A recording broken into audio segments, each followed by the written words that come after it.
Anger was never born loud. It didn't enter the world with a roar. It started as a twitch, a tightening in the jaw, a quickened pulse, a voice caught in the throat. It came from somewhere quieter, older.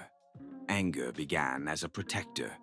Before words, before boundaries, before we learned how to ask for what we needed, anger stood up when no one else would.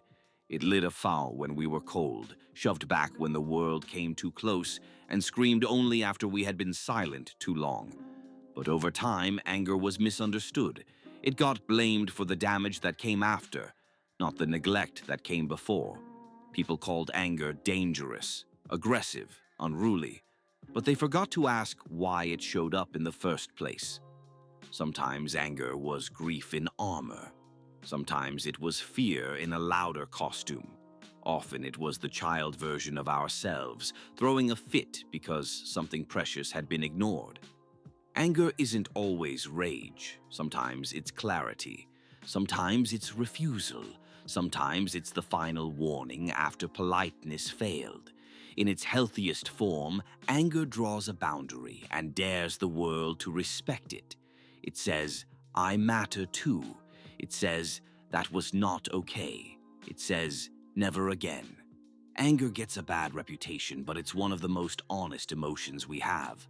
The trouble starts not when we feel it, but when we silence it, bury it, or let it grow moldy under guilt.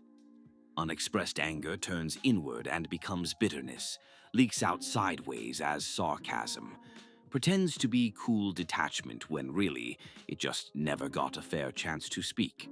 But when heard, named, and channeled, anger is sacred. It's the voice of our dignity, the heat that forges change. So when anger visits, don't shut the door. Don't panic. Don't try to be palatable. Instead, sit with it. Ask what it's protecting. Listen for the boundary it's trying to draw. And then, if you're ready, let it teach you how to burn only what no longer serves you.